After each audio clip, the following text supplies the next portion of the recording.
you know, I'm just not having a good day. You say a Mario will cheer me up? I think Mario will cheer me up. What's that? And a Luigi? Yeah. I think Mario and Luigi will cheer me up quite a bit.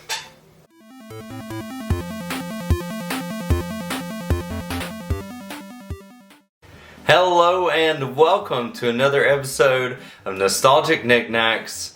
My name is Ryan and this is my retro gaming perler beading YouTube channel. I'm so happy to see you. Hope you're having a great day.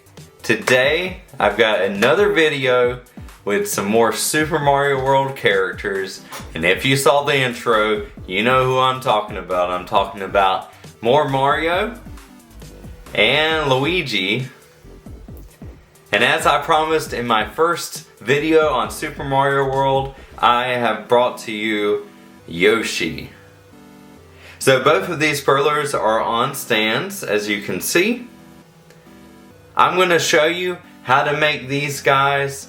I'm going to show you the boards that I use, the colors I use, how to make the stands, and it's going to be great. Without further ado, let's go ahead and get into some of the materials you'll need for this project, and we'll go ahead and get started. So I've talked about this before, but for these bigger perlers, you're going to need the super board. So this is the super perler bead board. It's really not that expensive and it's definitely worth it, especially if you want to make many different perlers on one board. You could turn it this way or you could turn it this way, but it's definitely more than enough space for one of these Mario and Yoshi, Luigi and Yoshi characters. And I also use, you'll see it in the video, in the time-lapse footage, but I use cardboard to help make things easier when I am ironing and flipping. This goes a long way with big perlers. I also am going to use two different irons. I'm going to be using the Cricut Mini, which is pretty fantastic for the stands, and I will be using this bigger iron. It is a 5x7. This one is, I forget what the company's called, but it's some foreign name, I don't know. But anyways, 5x7 perler bed here, ironing press, heat press. These are both heat presses, by the way, if you are not familiar. I highly recommend them. Could you do perler beading without a heat press? Absolutely, but I can tell you from experience that heat presses provide consistent even melts with your perler bead projects. Irons, they work, but you have to work at it and you have to know what I'm doing. These heat presses are no-brainers, really. So, and they also cut off on their own, automatic shut off. So anyways, let's go ahead and get into the beading. I hope you're ready and I hope you're excited. I'm excited. Let's get to it.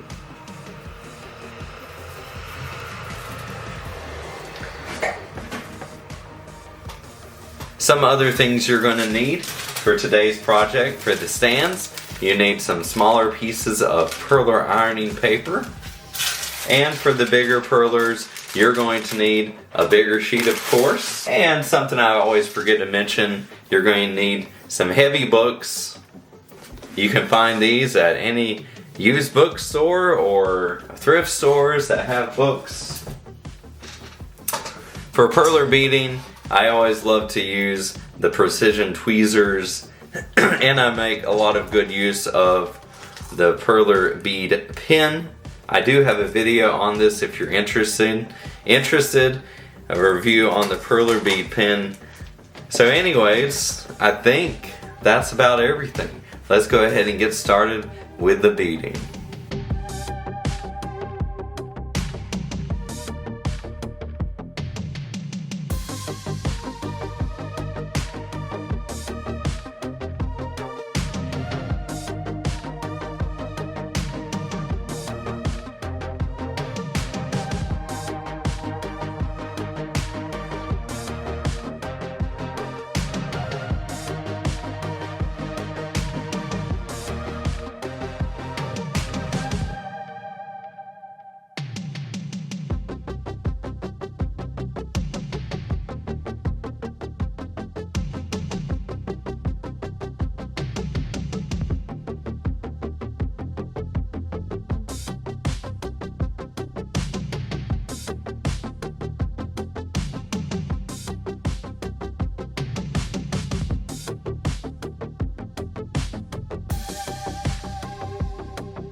So, I've had Mario and Luigi on the books for about 10 minutes. These purlers are bigger, so make sure to give them time to flatten, to make sure there is no warping. So let's go ahead, take the books off, and check and see how they did. Okay, so let's take off this first book. And I believe this is Luigi. There's Luigi. Take off our purler ironing paper. Turn Luigi around. And Luigi and Yoshi are looking pretty fantastic. From the bottom, the back. Looking great. So there's Luigi and Yoshi. Now let's check and see how Mario did. I absolutely love the way those blue jeans look. Love the way the colors blend together.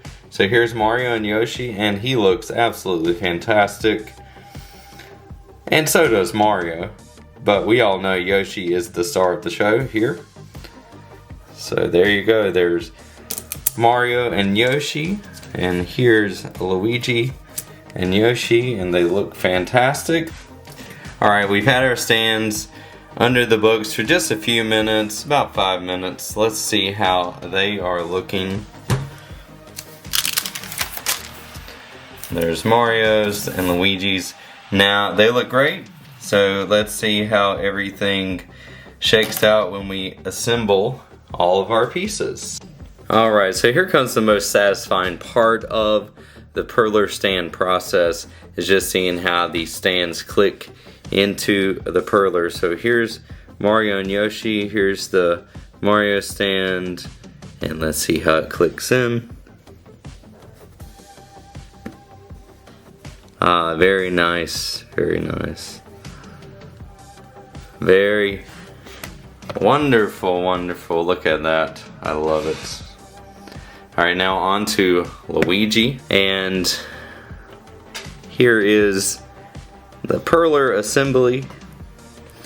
And what I actually did with Luigi's is I took the Yoshi boot and separated it into two different pieces so it would balance more, because I felt like it would be too top heavy with just one base. So let's see how it goes.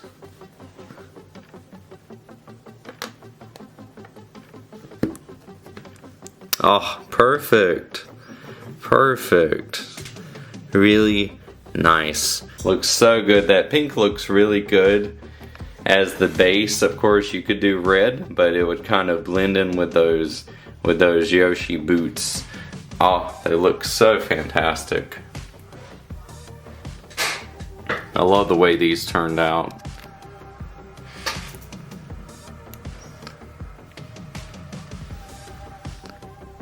Let's go.